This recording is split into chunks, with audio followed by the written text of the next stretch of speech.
ഇന്ന് നിങ്ങളോട് ചർച്ച ചെയ്യാൻ പോകുന്ന വിഷയം ആത്മാവിന്റെ നൊമ്പരങ്ങൾ അഥവാ നമ്മുടെ റൂഹ് നമ്മുടെ ശരീരത്തിൽ നിന്ന് പിരിഞ്ഞതിനു ശേഷം ആ റൂഹ് നമ്മുടെ ശരീരമാകുന്ന ആ തടിയിലേക്ക് നോക്കിക്കൊണ്ട് നൊമ്പരത്തോടെ വിളിച്ചു പറയുന്ന പ്രത്യേകമായ 10 രംഗങ്ങൾ. അത് ജീവിതത്തിൽ ഓരോ സഹോദരങ്ങളും സഹോദരിമാരും പഠിച്ചിരിക്കണം, മനസ്സിലാക്കിയിരിക്കണം, ആവശ്യമാണ്.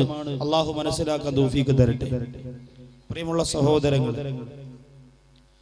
അല്ലാഹു സുബ്ഹാനഹു വ തആല ഒരു മനുഷ്യന് കൊടുക്കുന്ന ഏറ്റവും വലിയ അവന്റെ കൂട്ട്, ഏറ്റവും വലിയ അവന്റെ സഹപാഠി, ഏറ്റവും വലിയ അവന്റെ സഹകാരി നമ്മുടെ സുഹൃത്തുക്കളോ നമ്മുടെ ബന്ധുക്കളോ നമ്മുടെ കുടുംബക്കാരോ നമ്മുടെ സഹപാഠികളോ ആയിട്ട് നാം കണക്കാക്കുന്ന ആരുമല്ല. ഏറ്റവും അധികം നമ്മളോട് സഹകരിച്ചിരിക്കുന്ന നമ്മുടെ ശരീരത്തിന്റെ കൂടെ എല്ലാ നൊമ്പരത്തിലും സങ്കടത്തിലും സന്തോഷത്തിലും സല്ലാപത്തിലും പങ്കുചേരുന്ന ഒരു കൂട്ടുകാരൻ അല്ലാഹു സുബ്ഹാനഹു വ തആല നമുക്ക് തന്നിട്ടുണ്ട്. ആ കൂട്ടുകാരൻ നമ്മുടെ ആത്മാവാണ്, അഥവാ റൂഹ. 4ാമത്തെ മാസം എന്റെയും നിങ്ങളുടെയും ഉമ്മായുടെ ഉദരത്തിനകത്ത് 4ാമത്തെ മാസം വരെ വെറും മാംസക്കഷണമായി കിടന്നിരുന്നവരാണ് ഞാനും നിങ്ങളും. 1ാമത്തെ മാസം തന്നെ ഒരു കുഞ്ഞിന് ഉമ്മായുടെ ഗർഭാശയത്തിനകത്ത് ജീവൻ അല്ലാഹു സുബ്ഹാനഹു വ തആല കൊടുക്കാറില്ല. അപ്പൊ ഇപ്പോ ഭാര്യ ഭർത്താക്കന്മാരെ സംബന്ധിച്ചിടത്തോളം 4ാമത്തെ മാസമാകുമ്പോൾ ഭാര്യ തന്റെ വയറ്റിലേക്ക് കൈവച്ചുകൊണ്ട് പറയും, കുഞ്ഞിതാ ചലിക്കുന്നുണ്ട്, കുഞ്ഞിന്റെ തല ഇവിടെ ഇരിക്കാണ്, കുഞ്ഞിന്റെ കാല് ഇവിടെ ഇരിക്കാണ് എന്നൊക്കെ പറയും. അത് മോശമല്ല, അതൊരു കുടുംബജീവിതത്തിന്റെ ഒഴിച്ചുകൂടാനാകാത്ത വല്ലാത്ത ഒരു രസമാണ്, സുഖമാണ്, അനുഭവമാണ്.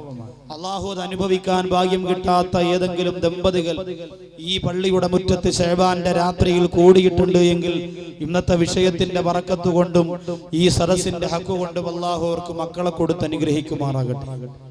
അപ്പോൾ അതുവരെ ചലനമില്ലാതെ കിടക്കുന്ന വെറും മാംസ ശരീരമായിരുന്നു ഉമ്മായുടെ ഉദരത്തിനകത്ത് ഞാനും നിങ്ങളും. 4ാമത്തെ മാസമാകുമ്പോ അല്ലാഹു സുബ്ഹാനഹു വ തആല റൂഹ് അഥവാ ആത്മാവിനെ ശരീരത്തിലേക്ക് കൊടുക്കുമ്പോഴാണ് ഉദരത്തിനകത്ത് ആത്മാവിന്, ആ ശരീരത്തിന് ജീവൻ വരുന്നത്. അങ്ങനെയാണ് ആ ശരീരം ചലിച്ചു തുടങ്ങുന്നത്.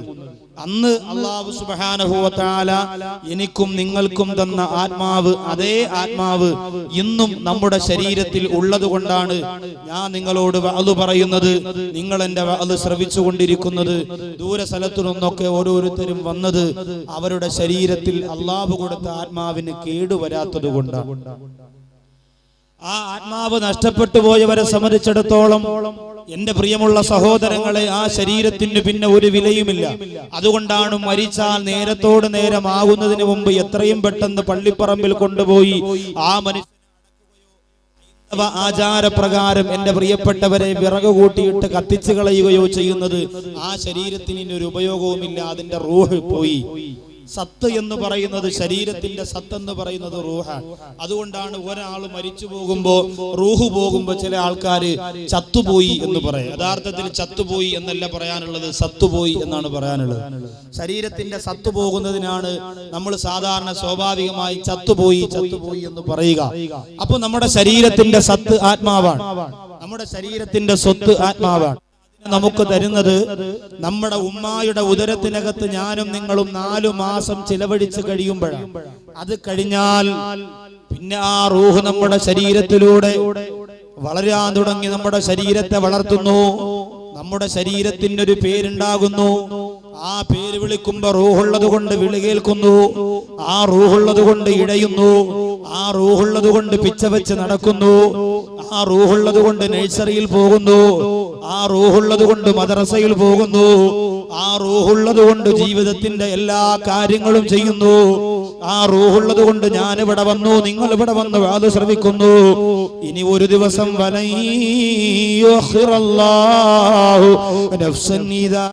ഇനി ആ റൂഹിനെ അല്ലാഹു തന്നതുപോലെ തിരിച്ചെടുക്കുന്ന ഒരു സമയമുണ്ട്. അല്ലാഹു തആല നമുക്ക് നമ്മുടെ റൂഹ് തന്നതുപോലെ റഹ്മാനായ പടച്ചതമ്പുരാൻ തിരിച്ചെടുക്കുന്ന ഒരു സമയമുണ്ട്. ആ സമയത്ത് അല്ലാഹു നമ്മുടെ ശരീരത്തിലേക്ക് ഏൽപ്പിച്ച റൂഹിന് ഒരു പോറൽ പോലും ഏൽപ്പിക്കാതെ തിരിച്ചു കൊടുക്കൽ നമ്മുടെ ബാധ്യതയാണ്. ഒരു പോറൽ പോലും ഏൽപ്പിക്കാതെ തിരിച്ചു കൊടുക്കുക നമ്മുടെ ബാധ്യതയാണ്. ശരീരം നമ്മൾ മിനുക്കുന്നുണ്ട്. ശരീരത്തിന്റെ ഏതെങ്കിലും ഒരു ഭാഗത്തിന് എന്തെങ്കിലും തകരാറ് വന്നാൽ ലക്ഷക്കണക്കിന് രൂപ ചിലവഴിച്ചുകൊണ്ട് ചികിത്സിക്കാൻ എന്റെ പ്രിയപ്പെട്ടവരെ നമ്മൾ സമയം ചിലവഴിക്കുന്നുണ്ട്. 30 ലക്ഷവും 40 ലക്ഷവും 60 ലക്ഷവും രൂപയുടെ അവയവ മാറ്റിവെക്കൽ ശസ്ത്രക്രിയക്ക് പോലും ഞാനും നിങ്ങളും വിധേയരാകുമ്പോൾ ഹൃദയത്തിന്റെ രോഗത്തെക്കുറിച്ചോ ഹൃദയത്തിന്റെ മാലിന്യത്തെക്കുറിച്ചോ സംഭവിച്ചു പോകുന്ന ബുദ്ധിമുട്ടുകളെ സംബന്ധിച്ചോ നമ്മൾ ആരും ചിന്തിക്കാറില്ല. അതിനെക്കുറിച്ച് ചിന്തിക്കണം. എന്നിട്ട് എന്റെ പ്രിയപ്പെട്ടവരെ അതിന്റെ ചികിത്സയ്ക്ക് വേണ്ടി സമയം ചിലവഴിക്കണം. അതിന്റെ ഉപയോഗത്തിന് വേണ്ടി ഭൗതികമായ ജീവിതത്തിൽ അള്ളാഹു തന്നിരിക്കുന്ന സമയത്തെ ഞാനും നിങ്ങളും മാറ്റിവെക്കണം. അള്ളാഹു തൗഫീഖ് നൽകി അനുഗ്രഹിക്കുമാറാകട്ടെ. റൂഹുകൾ. അപ്പോ ആദ്യമായി ആത്മാവുകളെ സംബന്ധിച്ച് ചർച്ച ചെയ്യുകയാണ്. 5 വിധമാണ് മനുഷ്യന്റെ റൂഹുകളെ തിരിച്ചിരിക്കുന്നത്. സഹോദരിമാര് വളരെ ശ്രദ്ധയോടുകൂടി അത് ശ്രവിക്കണം എന്ന് ഞാൻ പ്രത്യേകിച്ച് അറിയിക്കുകയാണ്. 5 വിഭാഗമാണ് മനുഷ്യന്റെ റൂഹുകളെ അള്ളാഹു മാറ്റിവെച്ചിരിക്കുന്ന സൃഷ്ടികളുടെ. ഒന്ന് അർവാഹുൽ അംബിയായി, ഒന്ന് അംബിയാ മുർസലീങ്ങളുടെ റൂഹാണ്. അവരുടെ റൂഹ് ഇദാ ഖറജത് അൻ അജ്സാദിഹാ, ദുനിയാവിൽ വെച്ച് പ്രവാചക പുങ്കവന്മാര് മരണപ്പെട്ടാൽ അവരുടെ ശരീരത്തിൽ നിന്ന് അവരുടെ റൂഹ് വലിച്ചൂരിയെടുക്കപ്പെട്ടാൽ വതകൂനു ഫിൽ ജന്നാ, ആ റൂഹുകളെ അല്ലാഹു സ്വർഗ്ഗത്തിൽ കൊണ്ടുപോകുന്നതാണ്. അംബിയാ മുർസലീങ്ങൾ ഈ ദുനിയാവിൽ വെച്ച് മരണപ്പെടുമ്പോൾ അവരുടെ ശരീരത്തിൽ നിന്ന് റൂഹ് വലിച്ചൂരിയിട്ട് ആ റൂഹിനെ റഹ്മാനായ പടച്ചതമ്പുരാൻ സ്വർഗ്ഗത്തിൽ കൊണ്ടുപോവുകയാണ്. സ്വർഗ്ഗത്തിൽ പോയി സുഖമനുഭവിക്കുന്നു. വതകൂനു ഫിൽ ജന്നാ വതശ്റബു മിൻ മാഇഹാ വതഅകുലു മിൻ സിമാരിഹാ, സ്വർഗത്തിന്റെ ഭക്ഷണം ആ റൂഹ് കഴിക്കുകയാണ്. സ്വർഗത്തിന്റെ വെള്ളം ആ റൂഹ് കുടിക്കുകയാണ്. വതതനഅമു ഫീഹാ, ആ സ്വർഗത്തിന്റെ എല്ലാ സുഖങ്ങളും ആ റൂഹ് അനുഭവിക്കുന്നതാണ്. പ്രവാചകന്മാരുടെ റൂഹ. പ്രവാചകന്മാരെല്ലാവരുടെയും റൂഹിന്റെ അവസ്ഥയാണ് അള്ളാഹുവിന്റെ നിർദ്ദേശപ്രകാരം ഈ ലോകത്തിൽ നിന്ന് വിട പറഞ്ഞാൽ അവരുടെ റൂഹിന് പിന്നെ ദുനിയാവിൽ സ്ഥാനമില്ല. ആ റൂഹ് സ്വർഗത്തിൽ അള്ളാഹു എത്തിക്കുന്നു. അവിടെ ഭക്ഷണം, അവിടെ വെള്ളം, അവിടെ സുഖം എല്ലാം അള്ളാഹു കൊടുക്കുകയാണ്. പക്ഷെ ഇന്ന് എന്തിനെല്ലാ പ്രവാചകന്മാരെ കുറിച്ചും പറയുന്നു.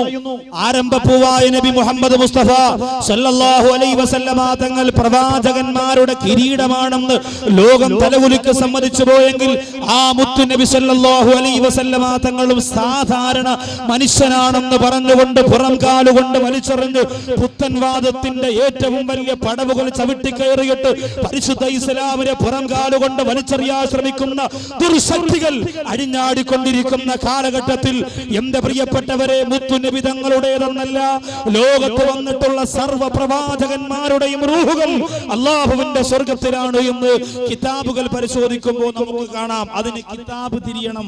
മലയാള പുസ്തകം കശത്ത് വെച്ചുകൊണ്ട് ദീൻ പഠിക്കാൻ നടന്നാൽ അത് പറ്റത്തില്ല. എന്റെ പ്രിയപ്പെട്ടവരെ, അള്ളാഹുവിന്റെ പരിശുദ്ധ ഖുർആൻ, അള്ളാഹുവിന്റെ പ്രവാചകന്മാർ ലോകത്ത് സമ്മാനിച്ച മുത്തുനബി സല്ലല്ലാഹു അലൈഹി വസല്ലമ തങ്ങൾ പഠിപ്പിച്ച ഹദീസ്, അതിനെ വിചിന്തനം ചെയ്തുകൊണ്ട് ലോകത്ത് കടന്നു പോയിട്ടുള്ള മുഹദ്ദിസീങ്ങൾ രേഖപ്പെടുത്തി വെച്ചിരിക്കുന്ന ആയിരക്കണക്കിന് കിതാബുകൾ എന്റെ പ്രിയപ്പെട്ടവരെ പരതാൻ എനിക്കും നിങ്ങൾക്കും മനസ്സുണ്ടാവണം.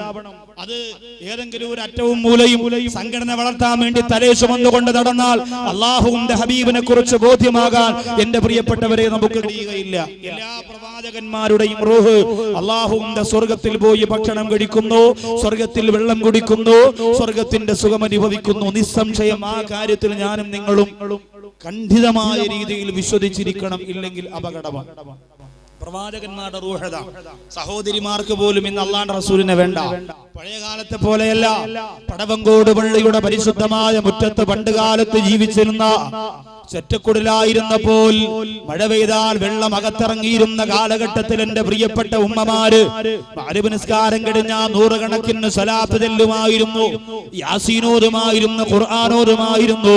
ഇന്ന് പണപ്പെരുപ്പം വന്നപ്പോ പള്ളിയെക്കാളും വലിയ കൊട്ടാരം കിട്ടിയപ്പോ അള്ളാഹുവിന്റെ ദീൻ മറന്നുകൊണ്ട് ഭൗതികമായ ലോകത്തിന്റെ ആഡംബരത്തിന് വേണ്ടി ജീവിക്കുന്ന എന്റെ പ്രിയപ്പെട്ട പെങ്ങളെ, ഈ ലോകത്ത് ജീവിക്കാനുള്ള സ്വാതന്ത്ര്യം നിനക്ക് വാങ്ങി തന്നത് മദീനയുടെ മണമേറ്റ് കിടക്കുന്ന മണവാളനായ ആമിനയുടെ മുത്തുബോ നബി മുഹമ്മദ് മുസ്തഫ സല്ലല്ലാഹു അലൈഹി വസല്ലമ തങ്ങളാണ്. ഈ ലോകത്ത് ജീവിക്കാനുള്ള സ്വാതന്ത്ര്യം ഒരു പെണ്ണിന് സ്ത്രീകളെ സംബന്ധിച്ചിടത്തോളം സ്ത്രീകൾ പിറന്നു വീണാൽ ചോരയുടെ മണം മാറുന്നതിന് മുമ്പ് അറേബ്യയുടെ മണ്ണ് മാന്തിയിട്ട് കുടിച്ചു മൂടിയിരുന്ന ഉപ്പമാരുടെ ഒരു കാലഘട്ടമുണ്ടായിരുന്നു. ആ കാലഘട്ടത്തിൽ എന്റെ പ്രിയപ്പെട്ടവരെ, പെണ്ണിനെ കുഴിച്ചു മൂടിയ സ്ഥലത്തുനിന്ന് മണ്ണ് വാരി കയ്യിൽ വെച്ചുകൊണ്ട് അല്ലാഹുവിന്റെ റസൂല് പറഞ്ഞു, 3 പെമ്മക്കളെ പ്രസവിച്ചിട്ട് ആ പെമ്മക്കളെ പോറ്റി വളർത്തിയിട്ട് ആ പെമ്മക്കൾക്ക് അനുയോജ്യരായ ഇണകളെ കൊടുക്കുന്ന മാതാപിതാക്കൾക്ക് അല്ലാഹുവിന്റെ അടുത്തിരുന്ന് സ്വർഗം ഞാൻ വാങ്ങിക്കൊടുക്കുമെന്ന് നബി മുഹമ്മദ് മുസ്തഫ സല്ലല്ലാഹു അലൈഹി വസല്ലം. അപ്പോൾ അത്രത്തോളം സ്ഥാനം പെണ്ണിന് അല്ലാഹുവിന്റെ റസൂല് വാങ്ങിക്കൊടുത്തു പോയി എങ്കിൽ ഇന്ന് ആ സഹോദരിമാർക്ക് അല്ലാഹുവിന്റെ റസൂലിനെ ആവശ്യമില്ല. ഇന്നെന്റെ സഹോദരിമാർക്ക് സലാത്ത് ചെല്ലുവാനുള്ള നേരമില്ല. ഇന്നെന്റെ പ്രിയപ്പെട്ട സഹോദരിമാർക്ക് അല്ലാഹുവിന്റെ റസൂൽ എന്ന് പറയുമ്പോ കുറച്ചിലാണ്. അള്ളാന്റെ റസൂലിനെ കുറിച്ച് സലാത്ത് ചെല്ലുന്നത് ശിർക്കാണ്. വീട്ടിന്റെ അകത്തും അരിവ് കഴിഞ്ഞ് സലാത്ത് ചെല്ലിയാൽ ഗൾഫിൽ പോയിട്ട് വന്ന മച്ച പറയുന്നു, ഗൾഫിലൊന്നും സലാത്തില്ല, അതുകൊണ്ട് പടവങ്കോട്ടത്തെ പെണ്ണെ നീ സലാത്ത് ചെല്ലണ്ട, അത് മൗലാക്കന്മാര് വയറ് വളർത്താൻ വേണ്ടി ഉണ്ടാക്കി വെച്ചതാണെന്ന് പറഞ്ഞ് തള്ളിക്കളയുമ്പോ എന്റെ പ്രിയപ്പെട്ട പെങ്ങളെ, മസ്ജിദുൻ നബവിയുടെ റൗള ശരീഫിന്റെ മുമ്പിലേക്ക് നിങ്ങൾ കടന്നു ചെന്നാൽ അല്ലാഹുവിന്റെ റസൂൽ നബി മുഹമ്മദ് മുസ്തഫ സല്ലല്ലാഹു അലൈഹി വസല്ലമ തങ്ങളുടെ മസ്ജിദുൻ നബവിയുടെ കവാടത്തിന്റെ മുമ്പ് പൊട്ടിക്കരഞ്ഞുകൊണ്ട് നിൽക്കുന്ന ആയിരക്കണക്കായ പ്രിയപ്പെട്ട സഹോദരങ്ങൾ സലാം പറയാറുന്ന സലാത്ത് ചെല്ലാൻ അല്ലാഹുവിന്റെ റസൂലിന്റെ മുമ്പിൽ കണ്ണീരൊഴുക്കിയിട്ട് നിൽക്കുന്ന എത്ര പേരാ ഉള്ളത്? ഇന്നെന്റെ കുടുംബത്തിൽപ്പെട്ട ഒരു സഹോദരൻ ഉംറയ്ക്ക് വേണ്ടി പോയിരിക്കുകയാണ്. അല്ലാഹുവിന്റെ പരിശുദ്ധമായ കഅബ കാണാനും മദീന കാണാനും ഒരുപാട് ആഗ്രഹിച്ചിരുന്ന പ്രിയപ്പെട്ട സഹോദരന്റെ ആഗ്രഹം അല്ലാഹു നിറവേറ്റി കൊടുക്കട്ടെ. ഈ പള്ളിയുടെ പരിശുദ്ധമായ മുറ്റത്ത് എത്രയോ പേരെങ്ങനെ ആഗ്രഹിച്ചവരാണ്. പോയിട്ട് വന്ന് വീണ്ടും ഒന്ന് പോകാനുള്ള കൊതി കൊണ്ട് ആർത്തി കൊണ്ട് ആഗ്രഹത്തോടെ ഇരിക്കുന്നവരുണ്ട്. റഹ്മാനെ, അവരുടെ മനസ്സിന്റെ ഇഖ്ലാസിന്റെ അളവനുസരിച്ച് എത്രയും പെട്ടെന്ന് അത് നീ എളുപ്പമാക്കി കൊടുക്കണേ അല്ലാഹ്.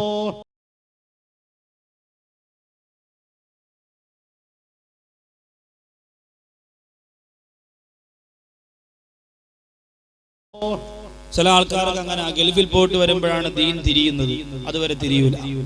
ഗൾഫിൽ പോയിട്ട് ഇങ്ങോട്ട് വന്ന് കുറച്ച് കാശായി കഴിഞ്ഞാൽ പിന്നെ പള്ളിയിൽ വന്ന് അത്തഹിയാത്തിരിക്കുമ്പോൾ ആ വിരള് ഇതെവിടെന്നാ? പഴയ ഉഷാഫന്റെ പരസ്യം പോലെ ഇതെവിടെന്നാ കിട്ടുന്നത്? എന്റെ പ്രിയപ്പെട്ടവരെ, കാട്ടറബികൾ നിന്റെ ദീൻ അവര് കാണിക്കുന്നതാണ് ദീൻ എന്ന് പറഞ്ഞുകൊണ്ട് പടവങ്കോട് വന്ന് ഉസ്താദിന്റെ മുമ്പ് കയറിയിട്ട് ബുഖാരിയിലുണ്ടോ മുസ്ലിമിലുണ്ടോ എന്ന് ചോദിക്കുന്നതിന് മുമ്പ് നിന്റെ ഹൃദയത്തിനകത്ത് ഈമാനുണ്ടോ എന്ന് തപ്പി നോക്കാനുള്ള സമയം കഴിഞ്ഞു പോയി. എന്റെ പ്രിയപ്പെട്ടവരെ, എല്ലാവർക്കും 10-15 വയസ്സ് കഴിയുന്ന മുമ്പ് ബുഖാരിയിലുണ്ടോ ബുഖാരിയിലുണ്ടോ? നമ്മളൊന്ന് ഓർത്തു നോക്കണം. സ്വഹീഹുൽ ബുഖാരി എന്ന് പറയുന്നത് എനിക്ക് നിങ്ങൾക്കും തട്ടിക്കളിക്കാൻ വേണ്ടി ഉണ്ടാക്കി വെച്ചിരിക്കുന്ന ബോളല്ല. ലക്ഷക്കണക്കിന് ഹദീസുകൾ പഠിച്ച ബഹുമാനപ്പെട്ട ഷാഫി ഇമാം പറയുന്നത് അംഗീകരിക്കാൻ നിവർത്തിയില്ലാത്ത ഞാനും നിങ്ങൾ എവിടത്തെ ഹദീസിന്റെ ബന്ധുകൊണ്ട അള്ളാഹുവിന്റെ പൊരുത്തത്തിന് വേണ്ടി പരിശ്രമിച്ചു കൊണ്ടിരിക്കുന്നത്. അള്ളാഹു കാത്തുരക്ഷിക്കുമാറാകട്ടെ. ലക്ഷക്കണക്കിന് ഹദീസ് വള്ളി പുള്ളി വ്യത്യാസമില്ലാതെ റാവിയുടെ പേര് സഹിതം കുഞ്ഞുനാൾ മുതൽ മനപ്പാടമാക്കിയ ഷാഫി ഇമാം ഒരു ഹദീസ് പറഞ്ഞാൽ അത് അംഗീകരിക്കാൻ നിവർത്തിയില്ലാത്ത നമ്മൾ ലോകത്ത് പിന്നെ ഏത് സംഘടനാ നേതാവ് പറഞ്ഞ കുറെ മലയാളം പുസ്തകവും കശത്ത് വെച്ചുകൊണ്ട് അള്ളാഹുവിന്റെ റസൂലിനെ ചവിട്ടി തേക്കും എന്റെ പ്രിയപ്പെട്ടവരെ, കണ്ടുകൊണ്ടിരിക്കാൻ, അത് കണ്ട് സന്തോഷിച്ചുകൊണ്ടിരിക്കാൻ നമുക്ക് സാധിക്കരുത്. അതുപോട്ടെ, ദീനുണ്ടെങ്കിലല്ലേ ബാക്കിയുള്ളതിനെ കുറിച്ച് ചിന്തിക്കാൻ. ഇവിടെ നിസ്കാരമില്ല, പിന്നെ ഇനി റസൂലുള്ളാഹിയെ കുറിച്ച് പറയാം. അത് നിസ്കാരം തുടങ്ങണ്ടേ? അള്ളാഹുവിന്റെ പള്ളിയിൽ കേറാൻ സമയമില്ല, നിസ്കാരമില്ല, ദീനുമായിട്ടൊരു ബന്ധവുമില്ല. പിന്നെയല്ലേ അള്ളാഹുവിന്റെ റസൂലിനെ ആര് ചവിട്ടിയാലെന്ത്, ആര് വെട്ടിയാലെന്ത്, ആര് കൊന്നാലെന്ത്, ആര് സാധാരണക്കാരനാക്കിയാലെന്ത്, ആര് ചവിട്ടിക്കളഞ്ഞാലെന്ത്, യാതൊരുവിധ പ്രശ്നവും മനസ്സിന്റെ അകത്ത് വരാറ് സന്തോഷത്തോടെ ജീവിച്ചു കൊണ്ടിരിക്കുന്നവര് അള്ളാഹുവിന്റെ പരലോകത്ത് രക്ഷപ്പെടാൻ സാധിക്കുകയില്ല. ഞാൻ മടങ്ങി വരട്ടെ. ഗൾഫ് രാജ്യത്തേക്ക് പോയി വരുന്നവർക്ക് എന്തേ ഇത്ര കടിയുണ്ടാകുന്നത്? ദീനിനെ കുറിച്ച് പറയുമ്പോൾ എന്തേ ഇത്ര മനസ്സിന്റെ അകത്ത് കുറച്ചിലുണ്ടാകുന്നത്? ചില ആൾക്കാര് ഗൾഫിൽ പോയിട്ട് വന്നിട്ട് സഫ് നിൽക്കുന്ന കാണണം. ഇതൊന്നും സഹോദരിമാർക്ക് പറഞ്ഞാൽ മനസ്സിലാവത്തില്ല, എങ്കിലും പള്ളിയിൽ പോകുന്ന ആണുങ്ങളോട് പറഞ്ഞാൽ മനസ്സിലാവും. സഫ് നിൽക്കുന്നത് തന്റെ കാലിന്റെ ചെറിയ വിരൽ കൊണ്ട് അടുത്ത് നിൽക്കുന്ന ആളിന്റെ കാലിന്റെ ചെറിയ വിരൽ ചവിട്ടിയെങ്കിലേ സഫ് ശരിയാകൂ എന്നാണ്. ആ കാലം അങ്ങോട്ട് വലിക്കുമ്പോൾ അവൻ കാലം അങ്ങോട്ട് നീട്ടും. അങ്ങനെ നീണ്ടു 10 പേർക്ക് നിൽക്കാനുള്ള സഫ് അവന്റെ വാപ്പാക്കും വേണ്ടി മാത്രം ഒരു കാലം അവിടെ ഒരു കാലം ഇവിടെ കൈകെട്ടി നിസ്കരിക്കുന്ന കാലമാ. എന്താ ദീനെന്ന് വിചാരിച്ചാൽ ഞാനും നിങ്ങളും മനസ്സിലാക്കിയത് തോന്നുന്ന പോലെ വ്യാഖ്യാനിക്കപ്പെടുന്ന രീതിയിൽ കാര്യങ്ങൾ മാറിക്കൊണ്ടിരിക്കുമ്പോ എന്റെ പടവങ്കോട് പള്ളിയുടെ മുറ്റത്ത് വന്നവര് അല്ലാഹുവിന്റെ പ്രവാചകന്മാര്, ആ പ്രവാചകന്മാര് സാധാരണ വ്യക്തിത്വങ്ങളാണെന്ന ധാരണ ആരുടെയും മനസ്സിന്റെ അകത്ത് വന്നു പോകാൻ പാടില്ല. പ്രത്യേകിച്ച് അല്ലാഹുവിന്റെ റസൂൽ നബി മുഹമ്മദ് മുസ്തഫ റൂഹി ഫിദാലക ഖായിദുൽ അബ്റാരി നഫ്സി ഫിദാക സയ്യിദുൽ അൻസാരി. അല്ലാഹുവിന്റെ റസൂല് അങ്ങേക്ക് ഞാൻ എന്റെ ജീവൻ തന്നിരിക്കുന്നു എന്ന് പറഞ്ഞു പൊട്ടിക്കരഞ്ഞ അബൂബക്കർ സിദ്ദീഖ് റളിയല്ലാഹു തആല അൻഹുവിനെ പോലെ, ഉമർ ഇബ്നുൽ ഖത്താബ് റളിയല്ലാഹു അൻഹുവിനെ പോലെ, സച്ചരിതരായ സൽക്കർമ്മകാരികളായ സഹാബത്തിനെ പോലെ എന്റെ പ്രിയപ്പെട്ടവരെ ഒന്നും കൊടുക്കാൻ നമ്മുടെ കയ്യിലില്ലെങ്കിൽ മനസ്സറിഞ്ഞൊരു 10 സലാത്ത് ഒരു ദിവസം കൊടുക്കാനെങ്കിൽ ഈ പാവപ്പെട്ട സമുദായം മനസ്സ് വെച്ചില്ലെങ്കിൽ ഇന്നനാ നർജൂഇലാ കഅസി ഹൗലിക ലില്ലതോ യൗമ നസിരി കിതാബിയ സയ്യിദി ഖൈറൻ നബി. അല്ലാഹുവിന്റെ റസൂലിന്റെ ഹൗദുൽ കൗസറിന്റെ ചാരത്ത് ചെല്ലുമ്പോ ആ വെള്ളം കുടിക്കാൻ എന്റെ പ്രിയപ്പെട്ടവരെ സവാരിയത്തിന്റെ മാലാഖമാർ അനുവദിക്കുകയില്ല. ആളിപ്പടരുന്ന സവാരിയത്തിന്റെ മാലാഖമാർ ആളിപ്പടരുന്ന നരകക്കുണ്ടാരത്തിലേക്ക് എന്നെയും നിങ്ങളെയും വലിച്ചെറിഞ്ഞു പോകും. അല്ലാഹു കാത്തുരക്ഷിക്കട്ടെ. അതുകൊണ്ട് കണിശമായ തീരുമാനമെടുക്കുക. എന്തു സംഭവിച്ചാലും കുറഞ്ഞത് ഒരു ദിവസത്തിന്റെ പ്രഭാതത്തിലോ പ്രദേശത്തിലോ ഒരു 101 സലാത്ത് ചൊല്ലാതെ എന്ത് ദിവസത്തെ ഞാൻ അവസാനിപ്പിക്കില്ല. തീരുമാനിക്കുക. അല്ലാഹു തൗഫീഖ് തരട്ടെ. എല്ലാരും തീരുമാനിക്കും. ഒരുപാട് സമയമൊന്നും വേണ്ട. സഹോദരിമാര് തീരുമാനിച്ചു നോക്ക്. 101 സലാത്ത് ഒരു ദിവസം. രാവിലെ ആണെങ്കിലും രാത്രി ആണെങ്കിലും കുഴപ്പമില്ല. അല്ലാഹു ഒരുപാട് ബറക്കത്ത് തരും. സ്വലാത്ത് കൊണ്ട് മരിക്കുന്ന സമയം അല്ലാഹു മരണവേദന എളുപ്പമാക്കി തരും. റഹ്മത്തിന്റെ മാലാഖമാരെ ഇറക്കി തരും. സ്വലാത്ത് അധികരിപ്പിക്കുന്നത് കൊണ്ട് ചെയ്യുന്ന കച്ചവടത്തിൽ അല്ലാഹു ബറക്കത്ത് ചെയ്യും. മാരകമായ രോഗങ്ങൾ, ബുദ്ധിമുട്ട്, സാമ്പത്തിക പിരിമുറുക്കങ്ങൾ അല്ലാഹു മാറ്റിത്തരും. ഇന്ന് ഇതിനൊന്നും നേരമില്ലാതെ കിട്ടുന്ന കാശ് കൊണ്ട് സുഖിക്കണം, രസിക്കണം, രമിക്കണം എന്ന് പറഞ്ഞ് പിശാചിന്റെ പിന്തലമുറക്കാരായി പരക്കം പായുമ്പോഴാണ് അപകടം ഉണ്ടാകുന്നത്. അല്ലാഹു കാത്തുരക്ഷിക്കട്ടെ. അതുകൊണ്ട് സലാത്ത് നിരന്തരം, പ്രത്യേകിച്ച് ഈ നിറഞ്ഞിരിക്കുന്ന ഈ ഓഡിറ്റോറിയത്തിന്റെ ഒരു ഭാഗം നിറഞ്ഞു കവിയുന്ന എന്റെ പ്രിയപ്പെട്ട സഹോദരിമാർ, അതിലുപരി എന്റെ പ്രിയപ്പെട്ട ചുണക്കുട്ടന്മാർ, ആവേശത്തോടെ തീരുമാനിക്ക്. സ്വലാത്ത് മറക്കരുത്. അല്ലാഹു തൗഫീഖ് തരട്ടെ. അപ്പൊ ഒന്നാമത്തെ റൂഹ് അംബിയാ മുർസലീങ്ങളുടെ റൂഹ്. രണ്ടാമത്തെ റൂഹ് അർവാഹു ശുഹദാ, ശുഹദാക്കളുടെ റൂഹാണ്, രക്തസാക്ഷികളുടെ റൂഹാണ്. ദുനിയാവിൽ അല്ലാഹുവിന്റെ ദീനിനു വേണ്ടി ജീവിച്ച് ആ ദീനിൽ അടിയുറച്ചു നിന്നുകൊണ്ട് പ്രവർത്തിച്ച് ആ ദീനിനു വേണ്ടി തന്റെ ശരീരത്തെ രക്തസാക്ഷിത്വമാക്കപ്പെട്ട സഹോദരങ്ങൾ, അവരാണ് ശുഹദാക്കൾ, അവരാണ് ഷഹീദുമാർ. അവരുടെ റൂഹിന്റെ അവസ്ഥ എന്താ? ഫഇന്നല്ലാഹ യജ്അലുഹാ ഫി അജ്വാഫിൻ തുയൂരിൻ ഖദിറാ. അവര് മരണപ്പെട്ടു പോയാൽ അവരുടെ റൂഹ് ശരീരത്തിൽ നിന്ന് പിരിഞ്ഞ ഉടനെ പച്ച ചിറകുകളുള്ള സ്വർഗത്തിന്റെ ഒരു വിഭാഗം പക്ഷികളുണ്ട്. ആ പക്ഷികളുടെ ഉള്ളിലേക്ക് ആ റൂഹിനെ അല്ലാഹു കടത്തുന്നതാ. എന്നിട്ട് ആ പക്ഷികൾ വതദൂറു ബിഹാ ഫീ അൻഹാരിൽ ജന്ന, സ്വർഗത്തിന്റെ അരുവികൾക്ക് മുകളിലൂടെ ആ പക്ഷികൾ ഇങ്ങനെ പറക്കുന്നതാ. മാത്രമല്ല വതഅകുലു മിൻ സിമാരിഹാ, ആ സ്വർഗത്തിന്റെ ഭക്ഷണം ആ പക്ഷികൾ കഴിക്കുന്നതാ. വതശറബു മിൻ മായിഹാ, ആ സ്വർഗത്തിന്റെ വെള്ളം ആ പക്ഷികൾ കുടിക്കുന്നതാണ്. ആരാണ് ഷഹീദ് എന്ന് പറഞ്ഞാൽ? രക്തസാക്ഷികൾ എന്ന് പറഞ്ഞാൽ ആരാ? അല്ലാഹുവിന് വേണ്ടി ജീവൻ മരണ പോരാട്ടം നടത്തി ഭൗതികമായ മാനദണ്ഡങ്ങളെ മുഴുവനും അല്ലാഹുവിന്റെ ദീനിന് വേണ്ടി മാറ്റിവെച്ചുകൊണ്ട് എന്റെ റബ്ബ് എന്നുള്ള ഒരൊറ്റ തീരുമാനത്തിന് വേണ്ടി എല്ലാ സുഖങ്ങളെയും വലിച്ചെറിഞ്ഞ് പോരാട്ട വീര്യത്തോടെ ഇസ്ലാമിന്റെ ശത്രുവിന്റെ മുന്നിൽ ആനന്ദവും ആർഭാടവും പുറംകാലുകൊണ്ട് വലിച്ചെറിഞ്ഞ് ഈമാനിന്റെ ആഴമുള്ള കൽബ് ലോകത്ത് പണിந்து കാണിച്ചു കൊടുത്ത ഇസ്ലാമിന്റെ രക്തസാക്ഷിത്വം വരിച്ചവർ. മക്കയിൽ മക്കയിലേക്ക് മദീനയിലേക്ക് പോകുമ്പോൾ ഒരുപാട് രക്തസാക്ഷികളെ അടക്കം ചെയ്യപ്പെട്ടിരിക്കുന്നത് കാണാം.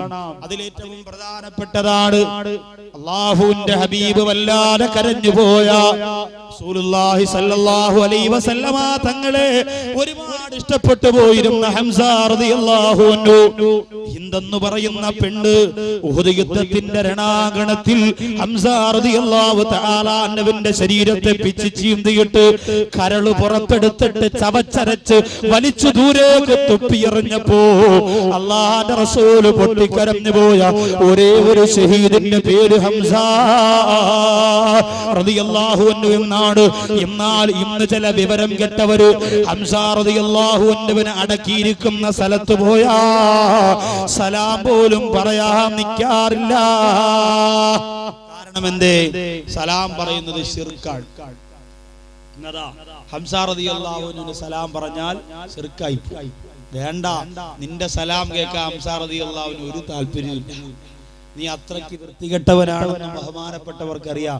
നീ സലാം പറയല്ലേ എന്ന് ഹംസ റളിയല്ലാഹു അൻഹു അല്ലാഹുവിനോട് ദുആ ചെയ്തുകൊണ്ടിരിക്കുകയാണ്. ചെന്നിട്ട് അമ്മായിയമ്മയും മരുമോളും പിണങ്ങിയിരിക്കുന്ന പോലെ ഹംസ റളിയല്ലാഹു അൻഹുവിന്റെ ഖബറിന്റെ ഭാഗത്തൊന്ന് ചെന്ന് നോക്കിയിട്ട് തിരിച്ചപ്പോഴേ വരിക. ഇതൊക്കെ പറയുമ്പോ സഹോദരിമാരെ, നിന്റെ കയ്യിൽ കിടക്കുന്ന 2 വള ഊരി വിറ്റാൽ ഇന്ന് ഹജ്ജിന് പോയിട്ട് തിരിച്ചു വരാം. നേരുണ്ടോ? ആർക്കും താല്പര്യമില്ലല്ലോ. ഭർത്താവിന്റെ കൂടെ വീഗാലാൻഡും ഹാപ്പി ലാൻഡും ഗോൾഡൻ വാലിയും ഗോൾഡ് ഇല്ലാത്ത വാലിയും മൊത്തവും കറങ്ങിയടിച്ച് നടന്ന് രാവിലെ മുതൽ രാത്രി വരെ വീഗാലാൻഡിന്റെ കൃത്രിമ കടലിന്റെ അകത്ത് ബെർമൂഡയിട്ട് നീന്തി കുളിച്ച സഹോദരനും സഹോദരിക്കും അവർ ചിലവഴിച്ചതിന്റെ ഒരു ഭാഗം അള്ളാഹുവിന്റെ ദീനിന് വേണ്ടി നിയ്യത്ത് ചെയ്തുകൊണ്ട് ചിലവഴിച്ചിരുന്നു എങ്കിൽ പരിശുദ്ധ മക്കയും മദീനയും കണ്ട് സന്തോഷമായിട്ട് മടങ്ങി വരാമായിരുന്നു. താല്പര്യം വേണ്ടേ? അതിന് താല്പര്യം വേണം, മനസ്സ് നിറച്ച് ചിന്ത വേണം. എന്റെ പ്രിയപ്പെട്ടവരല്ലാതെ നടക്കൂല. ഞാനും നിങ്ങളും വിചാരിക്കുന്ന പോലെ അത്ര നിസാരമൊന്നുമല്ല അത്. കോടികളുള്ളവർക്ക് പോലും അതിന് ഭാഗ്യം കിട്ടിയിട്ടില്ല. അതിന് അള്ളാഹു ശരിയിട്ടുകൊണ്ട് അള്ളാഹു തിരഞ്ഞെടുക്കുന്നവർക്കാണ് ആ പുണ്യഭൂമിയിലേക്ക് പോയിട്ട് വരാൻ കഴിയുക. എല്ലാവരും നിയ്യത്ത് ചെയ്യ്. അവിടെ എത്തിയില്ലെങ്കിൽ ഈ ജീവിതം കൊണ്ട് ഒരർത്ഥവും വല്ലാഹി ഒരർത്ഥവുമില്ല. അതുകൊണ്ട് അവിടെ എത്തണം. സഹോദരിമാരൊക്കെയും അതിനുവേണ്ടി നിയ്യത്ത് ചെയ്യ്. ദുനിയാവ് ദുനിയാവ് ദുനിയാവെന്നും പറഞ്ഞ് ജീവിക്കാതെ മക്കയിലും മദീനയിലൊക്കെ ചെന്നിറങ്ങുമ്പോ എന്റെ പ്രിയപ്പെട്ടവരെ, നമ്മൾ ദുനിയാവിന്റെ സകലമാന ചിന്തകളും മറന്നുപോകും. കാണണ്ടേ ഖദീജ ബീവി റളിയല്ലാഹു അൻഹ കിടക്കുന്ന ഖബർ കാണണ്ടേ? ഫാത്തിമ ബീവി റളിയല്ലാഹു അൻഹ കിടക്കുന്നത് കാണണ്ടേ? എന്ന് നിസ്കാരമില്ല, നോമ്പുമില്ല, ഒന്നുമില്ലെങ്കിലും ഏർവാടിയിലും ആറ്റിങ്കരയിലും ബസ് ടൂറിന് പോകണം എന്ന് പറയുമ്പോ ചാടി കയറാൻ മാത്രം നമ്മൾ പഠിച്ചാൽ മതിയോ? ഫാത്തിമ റളിയല്ലാഹു അൻഹുവിന്റെ മഖ്ബറ പോയിട്ട് കാണണ്ടേ? ഖദീജ ബീവി റളിയല്ലാഹു തആല അൻഹ അടക്കിയിരിക്കുന്ന പരിശുദ്ധമായ സ്ഥലം പോയെന്ന് കാണണ്ടേ?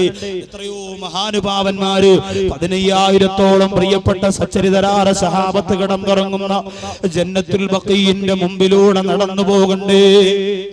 പറഞ്ഞിട്ട് അവരുടെ അരികിലൂടെ നടന്നു പോയിട്ട് പടവങ്കോടുള്ള പാവപ്പെട്ട വനിത പരിശുദ്ധ മക്കയിലെത്തി മദീനയിലെത്തി എന്ന് പറഞ്ഞ കണ്ണീരോടെ ദ്വാരക്കണ്ടേ? അതിനും നാണെന്റെ സഹോദരങ്ങളെ നമുക്ക് സാധിക്കുന്നത്. അതുകൊണ്ട് രണ്ടാമത്തെ റൂഹ് ശുഹദാക്കളുടെ റൂഹാണ്. ശുഹദാക്കളാകാൻ എല്ലാവർക്കും സാധിക്കുകയില്ല. ഒരുപാട് കഷ്ടപ്പെട്ട് ത്യാഗം ചെയ്തവർക്കല്ലാതെ അള്ളാഹുവിന്റെ ഷഹീദ് എന്ന് പറയുന്ന പദവി അള്ളാഹു കൊടുക്കുകയില്ല.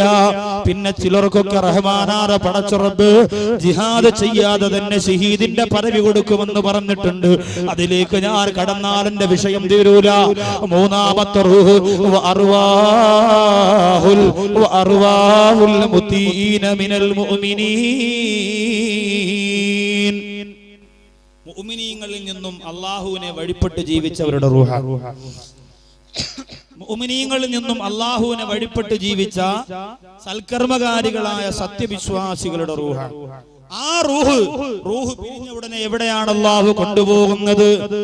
ആ റൂഹിനെ അല്ലാഹു സുബ്ഹാനഹു വ തആല കൊണ്ടുപോകുന്നത് മുഅ്മിനീങ്ങളുടെ റൂഹ് ഇദാ ഖറജത്തു മിൻ അജ്സാദിഹാ, അവരുടെ ശരീരത്തിൽ നിന്ന് പിരിഞ്ഞാൽ പടവങ്കോട് പള്ളിയിൽ കൃത്യമായി നിസ്കരിക്കാമെന്ന് അടുത്തു താമസിക്കുന്നവൻ, അല്ലെങ്കിൽ പടവങ്കോട് പള്ളിയുടെ പരിസരത്തുള്ള ഒരു സഹോദരി കൃത്യമായി തലമറച്ചുകൊണ്ട് യാസീൻ ഓതിക്കൊണ്ട് ഖുർആൻ ഓതിക്കൊണ്ട് ദിക്ർ ചൊല്ലിക്കൊണ്ട് നിസ്കരിക്കുന്നവളാണ്.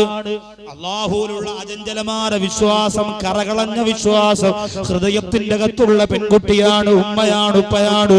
എന്നാൽ അവര് മരണപ്പെടുമ്പോൾ അവരുടെ റൂഹ് ഫീ റിയാദിൽ ജന്ന, ഫീ റിയാദിൽ ജന്ന, അല്ലാഹുവിന്റെ സ്വർഗ്ഗത്തിന്റെ പൂന്തോട്ടത്തിലാണ്.